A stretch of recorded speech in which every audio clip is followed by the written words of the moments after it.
Alright everybody, welcome back. We had a little special request from my nephews to explain and show a little bit about how we use our 3D printers in the custom bike world. Shout out to Matthew and Andrew Brackeen in Baton Rouge, Louisiana. Miss you guys, hope we see you soon. We're going to go ahead and fire up the Cura slicer we use with our 3D printer, and I'll kind of show you a little step-by-step how we do this. And then we'll go on out to the machine and get the printer actually running. Alright, so this is our slicer software. Basically what the slicer does is it takes the CAD drawing of whatever the particular part is and slices it into very, very thin slices. In this instance, it'll be 0.12 millimeter slices. And that's how it prints one layer at a time. So this program takes the part and cuts it into those individual layers so that the machine knows what to do.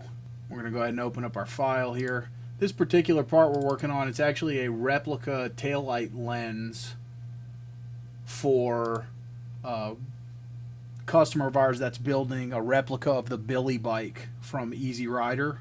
That bike had a laughing skull taillight on it. There is none to be had in existence anywhere. Anyway, so we're working on the model for that. So when we load our model, it's a little tiny deal. So we have to convert it from metric to inches. The current model is 3.3781 millimeters. We want to make it into inches, so we take that 3.3781 inches, times it by 25.4, and that gives us our metric equivalent to the 3.3781 inches, which is how it loaded into the computer. And that gives us 85.8037. And this thing will scale uniformly, so when we do that, it ups all the other sizes, so the part grew uniformly and is the shape that we want.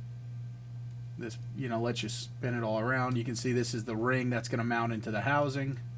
I'm not going to go into super detail about how this, set the slicer settings and all that stuff. We just come over here, we check our settings. We know we want to use the best quality since this is going to be the actual showpiece. It's going to be the taillight lens. It'll be printed in translucent red material.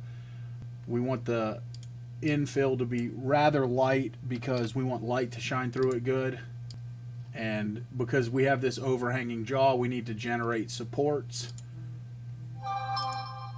which is just a little bit of extra printed material that ends up breaking off the part when we're done, but it holds the part because, for example, there we go, this area here is not touching the build plate.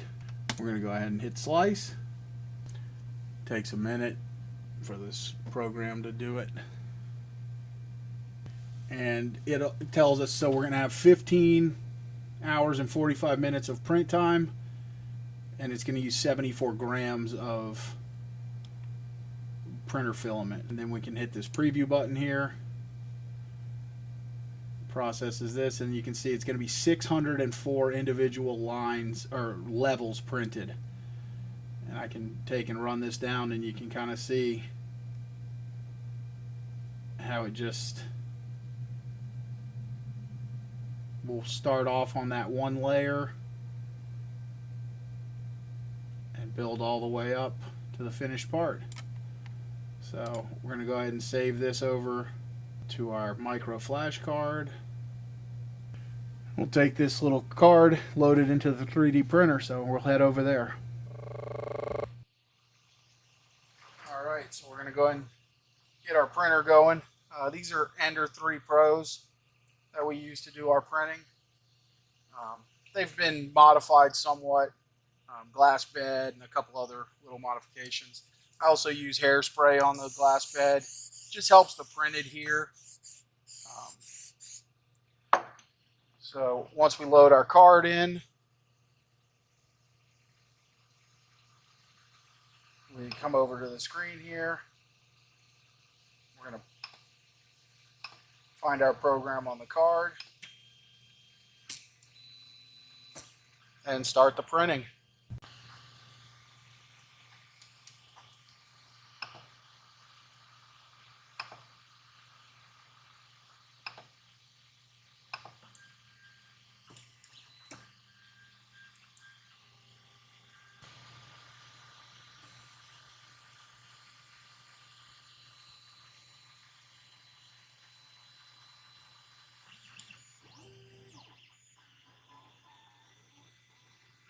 So one of the most important parts of any 3D print is the first layer.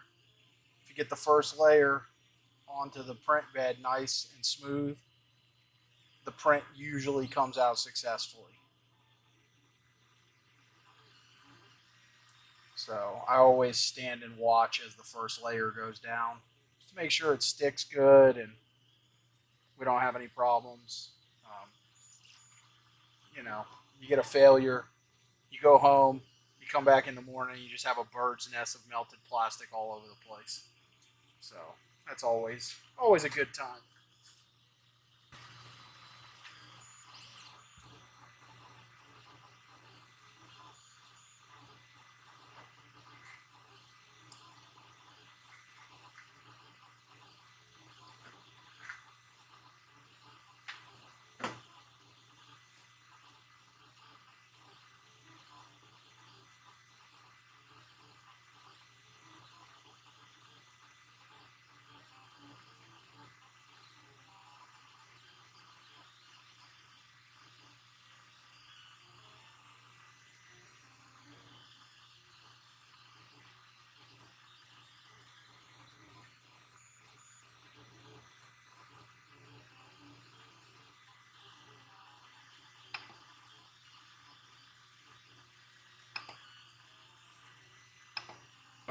I like to print this translucent material a little bit hotter. So originally it was set for 200 degrees Celsius, but I always try and bump it up to like 208 or 210 once it gets printing.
Alright, well, we got our print finished up here.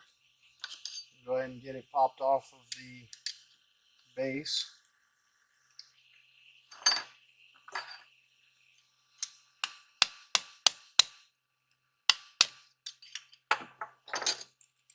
And then we'll just remove all of our support pieces. They're just really thin. You just kind of squeeze them around until they break free. And then pull them off.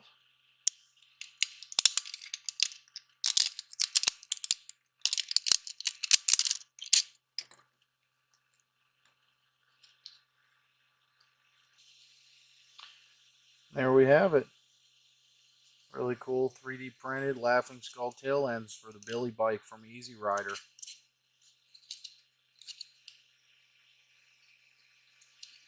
Appreciate you guys watching along. If you like this kind of content, let us know in the comments. And we hope to see you again at Gaddy's Garage.